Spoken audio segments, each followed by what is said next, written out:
Hello friends, welcome back to my channel. आज की video में हम बात करने वाले हैं 10 ऐसे हाई डिविडेंड पेइंग स्टॉक्स के बारे में जिनको आप अपने पोर्टफोलियो में ऐड कर सकते हैं और एक अच्छा पैसिव इनकम का सोर्स जनरेट कर सकते हैं। देखिए, इस वीडियो को मैंने 2 पार्ट्स में डिवाइड करा है। पहला वो जिसमें हम बात करेंगे प्योरली पीएसयू कंपनीज़ के बारे में, जो एक कंसिस्टेंटली अच्छा डिविडेंड प्रोवाइड कर रही है।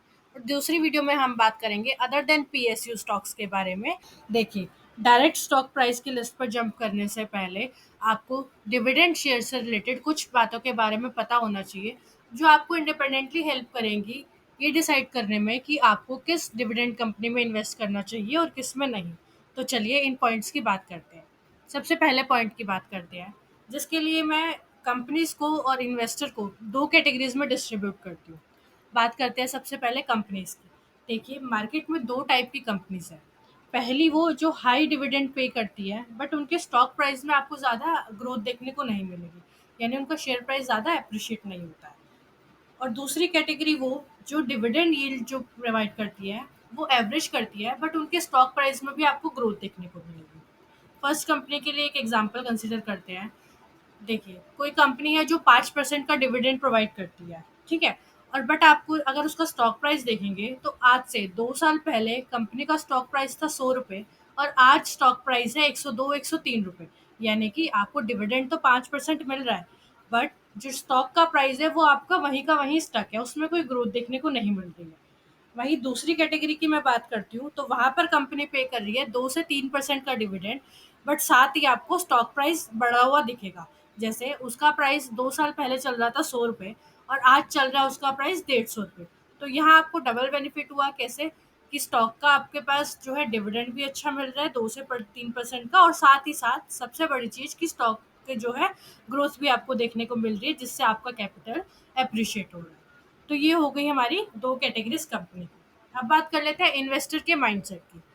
अब जब मार्केट में 2 टाइप की कंपनीज़ अवेलेबल है, तो इन्वेस्टर्स को भी डिसाइड करना होगा कि उनको इन 2 कैटेगरी में से किस कैटेगरी में जाना है। पहला ऑप्शन तो यही हो गया कि उनको हाई डिविडेंड चाहिए और अपनी पैसिव इनकम जनरेट करनी है जो उनके सारे खर्चे निकाल पाए, ठीक है? और दूसरी कैटेगरी के लोग इन्वेस्टर वो हो गए जिनको डिविडेंड यील्ड भी चाहिए एक पैसिव फॉर्म में, और साथ ही साथ उनको अपनी कैपिटल भी इंक्रीज करनी है, यानी कि अपनी नेटवर्थ भी इंक्रीज करनी है। तो सबसे पहले तो आपको डिसाइड करना होगा एज एन इन्वेस्टर कि आपको इन 2 कैटेगरीज में से किस कैटेगरीज में जाना है। ठीक है? तो सबसे पहला पॉइंट तो ये जो आपको सबसे पहले मदद करेगा डिसाइड करने में कि आपको हाई डिविडेंड पेइंग स्टॉक चाहिए या फिर वो स्टॉक जो एवरेज डिविडेंड पे करते हैं, साथ ही साथ आपका कैपिटल भी एप्रिशिएट करते हैं। सेकंड पॉइंट की बात करते हैं, जो कि है फेस वैल्यू।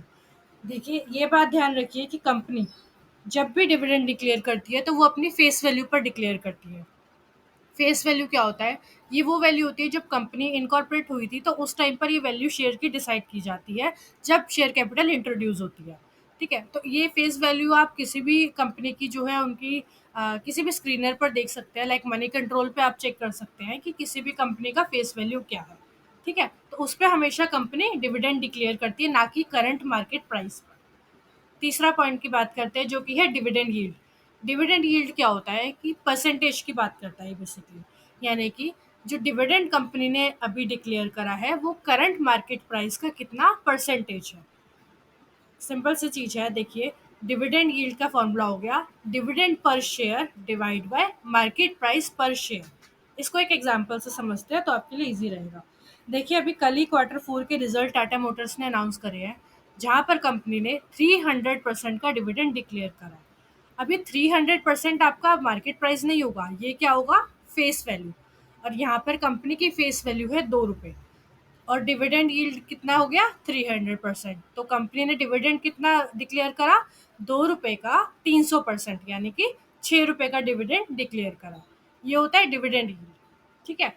अब बात करते हैं नेक्स्ट पॉइंट की। अगर आपको कोई डिविडेंड कंपनी में इन्वेस्ट करना है, तो सबसे पहले तो आप देख लीजिए कि कंपनी कितना कंसिस्टेंसी के साथ डिविडेंड डिस्ट्रीब्यूट कर रही है।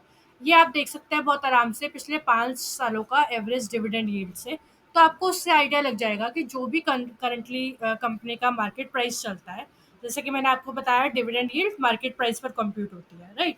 तो अगर आप देख लेंगे कि जितना भी मार्केट प्राइस कंपनी का चलता है, उस पे लास्ट 5 सालों के एवरेज में कंपनी जो है कितना डिविडेंड पे कर रही है, तो आपको आइडिया लग जाएगा कि मार्केट प्राइस के साथ-साथ जैसे जो भी मार्केट प्राइस स्टॉक का रहता है, उस पे कितना डिविडेंड मिल रहा है। ये आपको डिसीजन लेने में हेल्प करेगा कि कौन सी कंपनीज़ आप कंसिडर कर सकते हैं अपने पोर्टफोलियो में ऐड करने के लिए।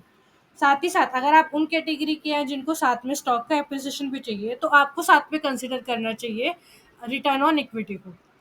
यानी कि कंपनी पिछले कुछ सालों में आप 3 साल का एवरेज ले सकते हैं, 5 साल का एवरेज कंसिडर कर सकते हैं कि कंपनी ने कितनी रिटर्न भी आपको साथ में बना के दी है स्टॉक पे, स्टॉक प्राइस में, राइट? तो ये कुछ पॉइंट है जो, और हाँ, साथ ही साथ कंपनी के फंडामेंटल्स और बाकी चीज़ें देखना ना भूलें कि कंपनी के फंडामेंटल्स ज़रूर स्ट्रांग होने चाहिए, अदरवाइज आपका डिविडेंड तो जाएगा ही जाएगा, और साथ में जो आपका कैपिटल है वो वैसे ही अप्रिशिएट नहीं हो रही है, राइट? तो ये चीज़ें आपको ज़रूर ध्यान में रखना है किसी भी डिविडेंड का शेयर बाय करने से पहले। अगर आप ये पॉइंट्स को ध्यान रखेंगे तो एक अच्छा डिसीजन ले पाएंगे खुद से ही कि कौन सी कंपनी डिविडेंड पर्सपेक्टिव के लिए इन्वेस्ट करने के लिए अच्छी है। तो चलिए अब हम देखते हैं वो 10 स्टॉक के बारे में जो हाई डिविडेंड पे कर रहे हैं। साथ ही आप उनका करंट डिविडेंड यील्ड देख सकते हैं, उनका रिटर्न देख सकते हैं लास्ट 3 ईयर और 5 ईयर के एवरेज का, कि उन्होंने शेयर होल्डर के फंड पर कितना रिटर्न जनरेट करके दिया।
तो ये आपने देखे कुछ best dividend stocks along with their dividend yield and return on equity.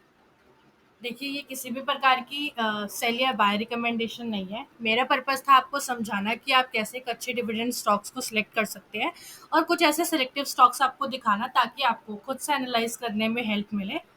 तो आप, अगर आपको कोई भी डाउट है या कन्फ्यूजन है तो आप कमेंट करके पूछ सकते हैं, और साथ ही साथ अपने बाकी फ्रेंड्स के साथ ये वीडियो शेयर करना ना भूलें। Thank you so much.